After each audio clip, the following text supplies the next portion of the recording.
Hey everybody, we are here talking about one of our favorite board games. Zooloretto. Zooloretto. Okay, we love to play board games in our family. Connor, what's your favorite board game?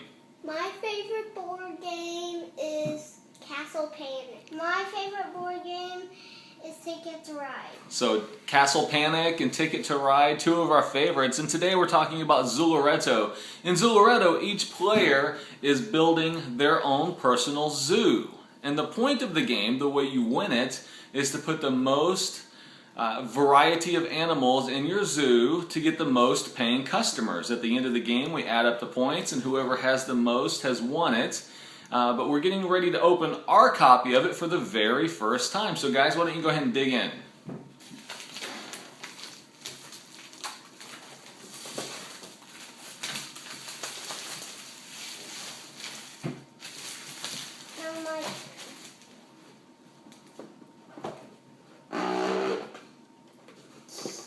And here we have the instructions, and we have some player mats there. And we have boards, and another board, and animals. Oh, those are the different animals and coins that go into the game. Here are trucks. What are the trucks for? Trucks are to carry animals. Okay. Here's this bag. A bag. Okay, so in this game, each player will get their own zoo. Actually, yeah, this is the player board. Each player will get their own zoo, and they'll try to put animals in this section and animals in this section, and then they try to build 4 food huts in these different sections. Each one of those brings in more paying customers, which gets each player more points. In the game, we have flamingos, cheetahs, kangaroos, monkeys, pandas, elephants, camels, and this looks like it's the currency for the game, maybe the money you get once you've earned some of those paying customers, and a cool little bag for tiles. The components in this game certainly seem excellent quality. So tonight we're going to have our first playthrough of the game, and we'll come back later and tell you what we think of it.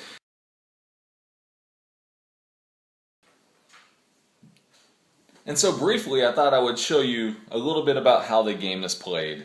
This is the player board. Each player has one of these in front of them. The game comes with 5. It's a 5-player game. And so you have the player board, you have the expansion. This is a part of the board that can be built later to enlarge the zoo. But you have to spend money to do that. These are the trucks right here, in which the players are adding tiles which consume of animals, like monkeys, or money tiles, which brings them money from the bank. And then there are these food cart tiles that also bring you victory points at the end of the game. And ultimately, the way you win this game is to have the most victory points. So on a sample turn, what you would do, you would start out, and here we are several rounds into the game here. I've already got kangaroos and cheetahs in my zoo. So if it's my turn, I reach into the bag and I pull out a tile, and I pulled out a monkey. I get to choose which truck this monkey goes on, and so I'm going to put it here with the other monkey in this coin, and then that's it for my turn. The bag would pass to the next player, and they would reach in, pull out another tile, and so player number 2 pulls out a camel and adds it here. And then the next player, they have the option, you have this option on any turn, of foregoing this phase. You don't have to draw a tile from the bag and add it to a truck. You can choose a truck that you would like to add to your zoo. And so let's just say that I choose this truck here, even though it only has 2 animals on it. I bring it here, and I want this cheetah. So I add it to my cheetah enclosure in my zoo. And then I take this camel and I create a new camel section down here. I can only have kangaroos here, cheetahs here, and camels here. If I were to have gotten a truck that had, say, a monkey on it, that monkey would have to go into my barn. And animals that are still in your barn at the end of the game cost you victory points. Another thing you can do on your turn, instead of pulling a tile from the bag or choosing a truck to add animals or food carts to your zoo, is to take some of your money tokens that you earn from paying customers and you give them to the bank.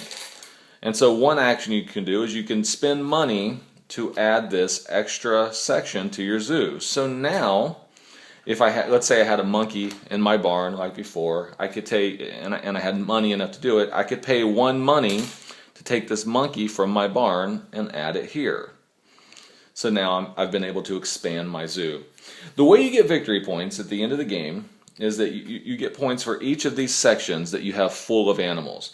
If this section here is full, I get 10 points. If it's full except for one square, I get 6 points. This section here is worth 5 if it's full, and it's only worth 4 if there's one open space in it.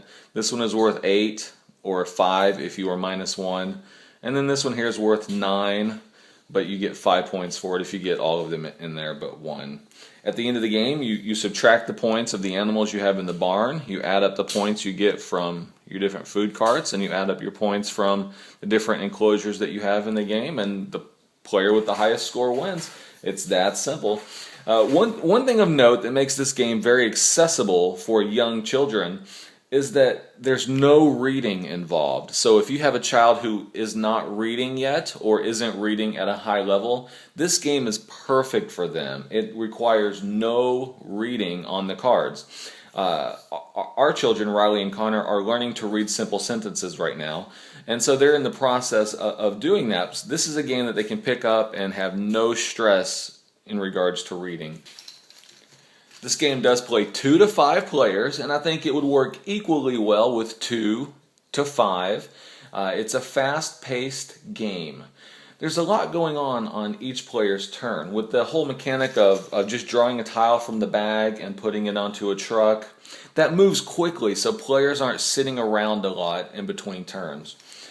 Something else that makes the game move at a rapid pace is if I choose this truck to bring to my zoo, well, the next player can go ahead and draw a tile and add it to the next truck, or they can choose their own truck to take back to their zoo.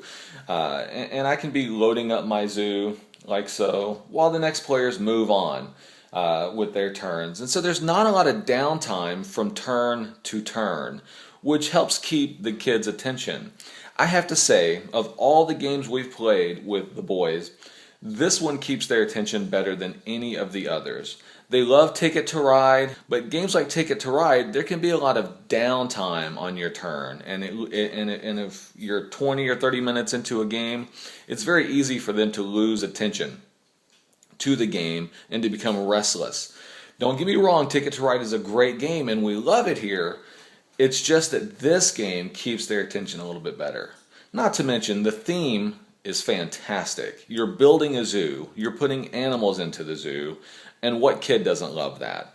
I've referenced this as a kid's game several times now, but don't get me wrong, there is some strategy involved in this game. There are more money actions that I have not talked about, ways to get animals out of your barn so that you don't lose as many points at the end of the game. There is some strategy here. It's not deep strategy, but there is some strategic thinking that is involved, especially for a 5, 6, 7-year-old who is new to these types of games. This is not one of those roll the dice and move your pawn to the next space type of a game. This game does require a little bit of thought and therefore some educational value as well. And we are back. We just finished our first playthrough of Zooloretto. Boys, what did you think of the game? My thought is carrying all the animals in the little toy trucks, then getting money and buying the animals and selling animals and putting them in the barn and putting them in your zoo. And that's it. That is it. Was it fun? Yes. Was it hard? No. It wasn't too hard? Yeah. Okay. Connor, what did you think of the game? My favorite part was getting money, buying stuff, and having fun, because that's my very favorite part about games, is you just have to have fun, and that's what I like about games and projects. Cool. Okay, would you guys give this game 2 thumbs up? Do you think your friends should play it too? Yes! All right. Well, that does it for us in our first playthrough of Zooloretto. It is a big hit in our house. All right, guys, say bye. Bye!